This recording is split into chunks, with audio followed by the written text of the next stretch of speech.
আসসালামু আলাইকুম। সূরা মাইদার আয়াত নম্বর 12। আল্লাহ বনি ইসরাইলের কাছ থেকে অঙ্গীকার নিয়েছিলেন আর তাদের মধ্য থেকে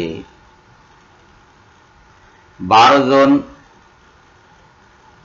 নকিব নিয়োগ করে দিয়েছিলেন, মানে 12 জন নেতা। আর আল্লাহ বলেছিলেন যে আমি তোমাদের সঙ্গে আছি।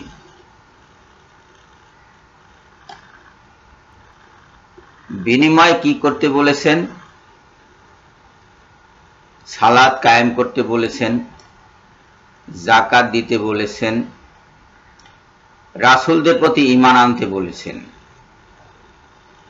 আর কর্জে হাসানা দিতে বলেছেন।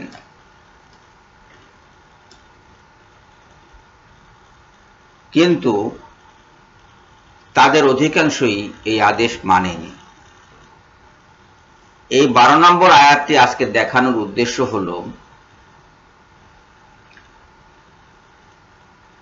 আমাদের প্রতি যে সমস্ত আদেশ নিষেধ আল্লাহ পাক দিচ্ছেন আল কোরআনে, তার অধিকাংশ আদেশ নিষেধ পূর্ব থেকে চালু ছিল।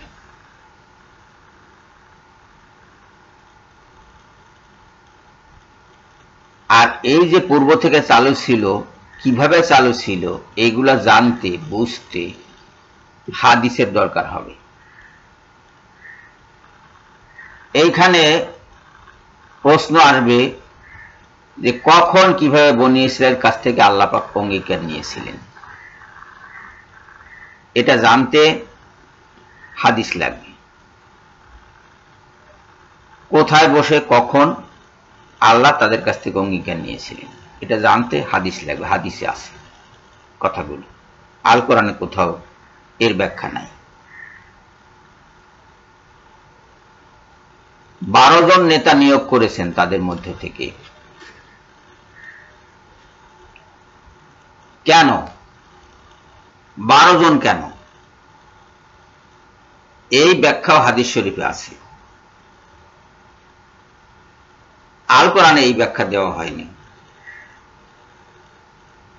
কাজী এই আয়াত বুঝতে হাদিস লাগবে। আল্লাহ সঙ্গে আছেন এই কথা বুঝতে হাদিসের প্রয়োজন নাই, এমনি সোজাভাবে বোঝা যাবে। আল্লাহ যে সম্প্রদায়কে ভালোবাসেন সেই সম্প্রদায়ের সাথে থাকেন আল্লাহ। আর এই সালাত কায়েম করতে বলেছে। অনেকের ধারণা যে সালাত বোধহয় এই উম্মতের উপরই ফরজ হয়েছে। বিষয়টা তা নয়। সালাত আগে থেকে ছিল, কিন্তু কয় ওয়াক্ত ছিল। হযরত আদম আলাইহিস সালাম প্রথম পড়েছেন ফজরের ওয়াক্ত, যখন আল্লাহ তাকে ক্ষমা করলেন এবং বিবি হাওয়ার সাথে দেখা করালেন। আরাফাতের ময়দানে তিনি প্রথম 2 রাকাত নামাজ আদায় করেছেন আল্লাহ তাকে ক্ষমা করার পরে, এবং এই 2 রাকাত নামাজ তিনি আর সারা জীবনে ছাড়েননি। হযরত ইব্রাহিম আলাইহিস সালামের পূর্ব পর্যন্ত মুসলমানরা এই 2 রাকাত নামাজ প্রতিদিন পড়ত, ফজরের 2 রাকাত। অন্য কোনো ওয়াক্তের নামাজ ছিল না তাদের কাছে। জোহরের নামাজ হযরত ইব্রাহিম আলাইহিস সালামের সময় চালু হয়, যখন নমরুদের আগুন থেকে আল্লাহ পাক হযরত ইব্রাহিম আলাইহিস সালামকে মুক্তি দিলেন। তখন ওইখানে বসেই হযরত ইব্রাহিম আলাইহিস সালাম 4 রাকাত নামাজ আদায় করলেন। তখন সূর্য হেলে পড়েছিল। ওই থেকে চালু হলো জোহরের নামাজ, এবং হযরত ইব্রাহিম আলাইহিস সালাম ফজরের নামাজ আর জোহরের নামাজ মিলিয়ে সারা জীবন এই 2 ওয়াক্তের নামাজ আদায় করেছেন।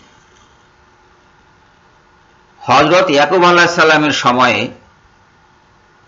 ইয়াকুব আলাইহিস সালাম 4 রাকাত আসরের নামাজ পড়েছেন।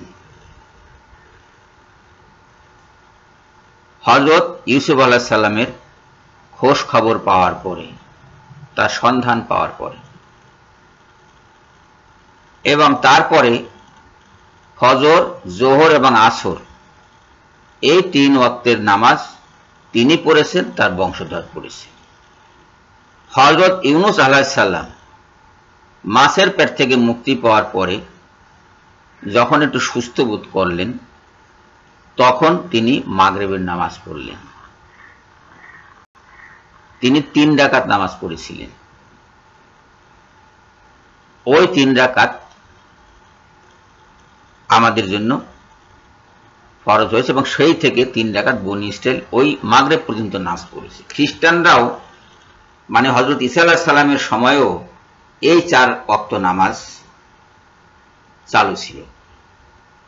ফজর, জোহর, আসর এবং মাগরিব এই 4 ওয়াক্ত নামাজ হযরত ঈসা আলাইহিস সালাম পর্যন্ত চালু ছিল। মিরাজের পরে এই 5 ওয়াক্ত নামাজ করে এই 4 ওয়াক্ত প্লাস আর 1 ওয়াক্ত এশার ওয়াক্তের নামাজও মুহাম্মদ সাল্লাল্লাহু আলাইহি সাল্লামের সময় চালু হয়। 5 ওয়াক্ত নামাজ মেরাজে এই 5 ওয়াক্ত নামাজ আল্লাহ পাক উপঢৌকন হিসেবে জারি করেন মুহাম্মদ সাল্লাল্লাহু আলাইহি সাল্লাম এবং তার উম্মতের উপরে। এশার নামাজ এর আগে আর কেউ পড়েনি, এই উম্মতে মুহাম্মাদি পড়েছে। এজন্য উম্মতে মুহাম্মাদির এত মর্যাদা, অন্যান্য উম্মতের উপরে তার মর্যাদা আছে। এইখানে এই সালাত কায়েম করতে বলেছে, এইটা দেখে যদি কেউ মনে করে যে সালাত তো পূর্ব থেকেই ছিল, তাহলে মেরাজ হলো কোথায় বা মেরাজে এটা দিল কোথায়, তাহলে ভুল করবে সে। পূর্ব থেকে যা ছিল সেটার সাথে এশা যোগ করে 5 ওয়াক্ত নামাজ দিয়েছিলেন আল্লাহ পাক 50 ওয়াক্ত কাটছাট করে এই 5 ওয়াক্তের মধ্যে নিয়ে এসেছেন। এই 5ই 50, প্রতি ওয়াক্তের জন্য 10 ওয়াক্ত, এই হিসাবে 5ই 50 হিসাবে এটা আল্লাহ পাক বিধিবদ্ধ করেন এই উম্মতের উপরে। হাদিসের জ্ঞান থাকলে এই সালাত নিয়ে কারো সন্দেহ, কারো প্রশ্ন, কারো বাকবিতণ্ডা থাকতো না। কিন্তু হাদিস বর্জনকারী সম্প্রদায়, যাদের আচার আচরণ, কথাবার্তা, কাজকর্ম দেখে আমি স্থির সিদ্ধান্তে পৌঁছেছি যে এরা খারিজি সম্প্রদায়ের উত্তরসূরি। ঠিক ওরা যা বলে তা খারিজিরা বলতো, ওরা যা করে তা খারিজিরা করত। এরা প্রশ্ন করছে যে এই সালাত তাহলে মুহাম্মদ সাল্লাল্লাহু আলাইহি সাল্লাম আনলেন কিভাবে? অতীতের নবী রাসূলগণের আদর্শ, নবী রাসূলগণের মিল্লাত এই উম্মতের উপরে জারি হয়েছে। আপনারা সালাতের ওয়াক্ত অধ্যায় দেখুন, হাদিস শরীফে যে কোনো হাদিস শরীফে সালাতের ওয়াক্ত অধ্যায় দেখুন, সেখানে দেখুন হযরত জিবরাইল আলাইহিস সালাম হযরত মুহাম্মদ সাল্লাল্লাহু আলাইহি সাল্লামের ইমামতি করেছেন এই 5 ওয়াক্ত নামাজের জন্য 2 দিন। প্রথম দিন প্রথম শুরু দেখিয়েছেন, দ্বিতীয় দিন শেষ দেখিয়েছেন, মানে সময়টা শুরু কখন হবে, শেষ কখন হবে, ওয়াক্ত। 5 ওয়াক্তের নামাজ তিনি রাসূল সাল্লাল্লাহু আলাইহি সাল্লামকে শিখিয়েছেন, নিজে ইমামতি করেছেন হযরত জিবরাইল আলাইহিস সালাম, এবং নামাজ শেষে বলেছেন এটাই পূর্ববর্তী নবীদের মিল্লাত ছিল, সুন্নাত ছিল। পূর্ববর্তী নবীদের তরিকা এটাই ছিল নামাজ আদায়, এবং এটা আপনার জন্য বিধিবদ্ধ করেছেন আল্লাহ পাক। যাকাতের ব্যাপারও তাই, আগে থেকে ছিল। আর রাসূলগণের উপর বিশ্বাস। সূরা বাকারার 136 নম্বর আয়াত এবং 285 নম্বর আয়াতে রাসূলগণের উপর বিশ্বাসের কথা বলেছেন এবং বলা হয়েছে যে আমরা কোন রাসূলকে পৃথক করে দেখি না, আলাদা করে দেখি না, ভিন্ন রকম ট্রিটমেন্ট তার জন্য নাই। মানে we do not discriminate among the prophets. এইটার অর্থ এই আহলে কোরআন বলে পরিচিত সম্প্রদায় করেছে যে সব নবী সমান, সব নবী মর্যাদার দিক থেকে সমান নয়। এটা আল্লাহ পাক সূরা বাকারার 253 নম্বর আয়াতে বলে দিয়েছেন। সব নবী সমান নয়, কারোর উপরে কারো মর্যাদা দেওয়া হয়েছে, কিন্তু সব নবীর উপরে আমাদেরকে বিশ্বাস রাখতে হবে। কেউ যদি বলে মানুষে মানুষে ভেদাভেদ নাই, এ কথার অর্থ এই করা যাবে না যে দেশের রাষ্ট্রপতি আর সাধারণ একজন নাগরিক সমান মর্যাদার অধিকারী। তা নয়, তা নয়। প্রধানমন্ত্রীর যে মর্যাদা তথ্যমন্ত্রীর সেই মর্যাদা হয় না। বিদ্যালয়ের হেডমাস্টারের যে মর্যাদা, সহকারী শিক্ষকের সেই মর্যাদা, ছাত্রের সেই মর্যাদা, ছাত্রের মায়েরও সেই মর্যাদা হয় না। পার্থক্য আছে, কিন্তু মানুষ হিসেবে সবাই সমান। এই বিষয়টা হলো তাই। মানুষ হিসেবে সবাইকে আমরা একই দৃষ্টিতে দেখব, বিশ্বাস করব যে মানুষ হিসেবে ভেদাভেদ নাই। কালো সাদা আমরা বাছ বিচার করব না, সবাইকে মানুষ হিসেবে গণ্য করব। কালো মানুষকে যারা রেসিস্ট, তারা কি করে, কালো মানুষের জন্য একটা আলাদা সিস্টেম তারা করে রেখেছে। যেমন বিমানে প্রথম শ্রেণীতে কালোরা বসতে পারবে না বলে অনেক সাদারা ধরে নিয়েছে। অনেক ন্যাক্কারজনক ঘটনা এই কয়েক বছর ধরে বিমানে ঘটছে, বিভিন্ন এয়ারলাইন্সে ঘটছে। এটা হবে না। সব নবীর উপরে বিশ্বাস রাখতে হবে, কিন্তু যদিও সব নবী সমান নয়। এই বিশ্বাস রাখতে ইহুদিদেরকেও আল্লাহ পাক বলেছিলেন, খ্রিস্টানদেরকেও আল্লাহ পাক বলেছিলেন, কিন্তু তারা সব নবীকে বিশ্বাস করেনি। হযরত মুহাম্মদ সাল্লাল্লাহু আলাইহি সাল্লামকে ইহুদি এবং খ্রিস্টান দুই দলের এক দলও নবী বলে স্বীকার করে না। হযরত ঈসা আলাইহিস সালামকে ইহুদিরা নবী বলে স্বীকার করে না, কিন্তু আমরা সব নবীকে স্বীকার করি, যদিও নবীগণের মর্যাদা আলাদা। 10 জন নবীর উপরে আল্লাহ পাক পর্যায়ক্রমে শরিয়া নাজিল করেছেন, ইসলামী শরিয়া নাজিল করেছেন, এবং এই ইসলামী শরিয়াকে পরিপূর্ণতা দান করেছেন হযরত মুহাম্মদ সাল্লাল্লাহু আলাইহি সাল্লামের সময়।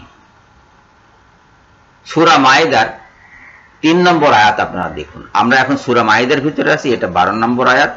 আপনারা 3 নম্বর আয়াত দেখুন, যেখানে আল্লাহ পাক বলেছেন যে আজ তোমাদের দিনকে পরিপূর্ণ করে দিলাম।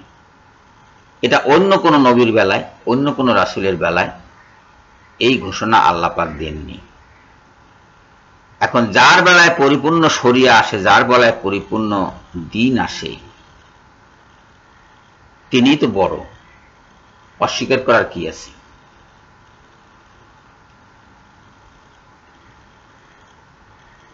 আর কারদান হাসানা অর্থাৎ সুদ না খেয়ে কর্জ দেওয়া, এই বিধানও আগে থেকে চালু ছিল। আমাদের এই শরিয়া নতুন নয়, কিন্তু শরিয়ার বিভিন্ন বিধান পূর্বের শরিয়ার সাথে বিভিন্ন বিধান যোগ হয়েছে, যোগ হয়ে দিনকে আল্লাহ পরিপূর্ণতা দান করেছেন। যেমন বিবাহের ক্ষেত্রে আমাদের উপরে যে বাধ্যবাধকতা আছে, সেই বাধ্যবাধকতা পূর্বের শরিয়াতে ছিল না। আমাদের বিবাহে সংখ্যা নির্ধারিত আছে, 4 জনের বেশি আমরা বিয়ে করতে পারবো না, কিন্তু পূর্বের শরিয়াতে এই বিধান ছিল না, যে যার খুশি বিবাহ করতে পেরেছে। পূর্বের কোন শরিয়ায় সংখ্যা নির্ধারিত ছিল না, স্ত্রীর সংখ্যা। তারপরে রসুলের ব্যাপারটাও তাই, আমাদের রসুলকেও সেই পূর্বের শরিয়ার নবীদের সাথে যেহেতু তার অবস্থান তুল্যমান, তার ক্ষেত্রে এই 4 জনের সীমা আল্লাহ পাক রাখেননি। এই ব্যাখ্যা আল্লাহ পাক অন্য আয়াতে দিয়েছেন যে নবীর জন্য হলো পূর্ববর্তী নবীদের সমান বিধান। এখন এই সব বিষয় বুঝতে হাদিস লাগবে। হাদিস হলো কোরআনের বিধিবিধানের ব্যাখ্যা এবং অনুধাবন করার জন্য যা দরকার তাই, বাস্তবায়ন করার জন্য যা দরকার তাই হলো হাদিস।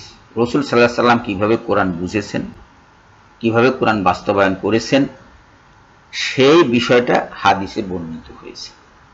এবং হাদিস যারা সংকলন করেছেন তারা অত্যন্ত পরহেজগার লোক ছিলেন, বিশ্বস্ত লোক ছিলেন। তাদেরকে বাদ দিলে বা তাদেরকে অবিশ্বাস করলে সেটা বোকামি হবে আমাদের জন্য। সূরা ফাতিরের 31 এবং 32 নম্বর আয়াতে আল্লাহ পাক নবীগণের উত্তরসূরি হিসেবে যাদেরকে বর্ণনা করেছেন, এই আলিমগণ, ইমামগণ বা হাদিস সংকলকগণ তারাই। আপনারা সূরা ফাতির দেখুন, 31 এবং 32 নম্বর আয়াত দেখুন। এরা ফেলনা নয়, আপনি চাইলেই এদেরকে ফু দিয়ে উড়িয়ে দিতে পারবেন না। যদি সেটা উড়িয়ে দিতে চান তাহলে ভুল হবে, আপনি দিনের ভিতরে থাকতে পারবেন না। আর এত অবিশ্বাস কেন ওনাদের উপরে? রাজা চুরি করে না। কথায় কথায় একটা পুরানো দিনের গল্প আমার মনে পড়ে গেল। এক রাজা শিকারে গিয়েছিলেন বনে। শিকারে গিয়ে তিনি তার দল থেকে আলাদা হয়ে গেলেন। ছুটতে ছুটতে শিকারের পিছনে আলাদা হয়ে গেলেন। একসময় পিছনে ফিরে দেখেন যে তার সাথে কেউ নাই। ইতিমধ্যে সন্ধ্যা ঘনিয়ে এসেছে। উনি কোথায় যাবেন রাস্তা হারিয়ে ফেলেছেন। কি করবেন বুঝতে পারছিলেন না। চলতে চলতে বনের প্রান্তে উনি চলে এলেন এবং দেখলেন সেখানে একটি গ্রাম। গ্রামের ভিতরে ঢুকে একটি ঘরে, একটি বাড়িতে তিনি আশ্রয় চাইলেন। নিজের পরিচয় দিলেন না। ওই গৃহকর্তা তাকে আশ্রয় দিলেন। দুর্ভাগ্যবশত এই গৃহকর্তা ছিল নাপিত, জাতিতে নাপিত, এবং তার চোরের অভ্যাস ছিল ওই নাপিতের। রাজা রাত্রিটা সেখানে কাটালেন। সকালবেলা উঠে তিনি চলে গেলেন। কিন্তু সকালবেলা উঠে নাপিত গ্রামে প্রচার করে দিল যে এক মেহমান এসেছিল, তাকে দয়া করে আমি আশ্রয় দিলাম, সে আমার পায়খানার বদনাটা চুরি করে নিয়ে গেছে। গ্রামের লোকজন হতভম্ব যে কে আসলো। খোঁজ খবর নিয়ে জানা গেল যে উনি দেশের রাজা। গ্রামের লোকজন তাকে বলল, এই রাজা তোর বদনা চুরি করেছে, হারামজাদা। এখন বলেন তো গ্রামবাসী তাকে নিয়ে কি করেছে? ধোলাই দিয়েছে। ধোলাই ধোলাই। যারা এই হাদিস সংকলকদেরকে এরকম চোর আখ্যা দিচ্ছে, মিথ্যাবাদী বলছে, জালিম বলছে, কাফির বলছে, তাদের ওই ট্রিটমেন্ট হওয়া উচিত। এরা নাপিত, রাজা বদনা চুরি করেছে। আমরা হানাফি মাযহাবের লোক। হযরত ইমাম আবু হানিফাকে তৎকালীন খলিফা বলেছিল প্রধান কাজীর পদ নিতে, তিনি নেননি। পদটা না নেওয়ায় খলিফা তাকে গ্রেপ্তার করলেন এবং কারাগারে ভরলেন। সকাল বিকাল চাবুক দিতেন, কিন্তু কিছুতেই প্রধান কাজীর পদ নেওয়ার জন্য ইমাম আবু হানিফাকে রাজি করাতে পারেননি খলিফা, এবং ওই কারাগারের অত্যাচারেই তিনি মারা গেছেন। এখন এই লোককে যারা সন্দেহ করে যে নিজের স্বার্থে তিনি মিথ্যা বলে হাদিস সংকলন করেছেন কিংবা এই মাযহাব রচনা করেছেন, তাদেরকে কি করা উচিত আপনারা বলুন? ইমাম আহমদ ইবনে হাম্বল, তাকেও খলিফা গ্রেপ্তার করেছিল। কেন জানেন? সেকালে একটা মত বেরিয়েছিল যে কোরআন সৃষ্ট বস্তু। এইটা ওই আহমদ ইবনে হাম্বলকে মানতে বলা হয়েছিল। তিনি মানেননি, বলেছেন না, কোরআন আল্লাহর বাণী, এটা সৃষ্ট বস্তু নয়। তাকেও জেলে ভরা হয়েছিল এবং চাবুক মেরে মেরে তাকে হত্যা করা হয়েছিল। তাকে দিয়ে স্বীকার করানো যায়নি যে কোরআন আল্লাহর বাণী নয়। তিনি যতদিন জেলখানায় ছিলেন কোনো খাবার গ্রহণ করেননি। জেলখানায় তাকে যে খাবার দেওয়া হয়েছে সে খাবার তিনি খাননি, সব খাবার পড়েছিল। এই লোকদেরকে যারা অবিশ্বাস করে তারা কি? তারা তো নাপিতের পর্যায়ে পড়ে না, তারা তো নাপিতের চাইতেও ছোট, যারা রাজাকে বদনাসর বানায়। আমি আর ভাবতে পারছি না। সবাইকে ধন্যবাদ। আল্লাহ হাফেজ।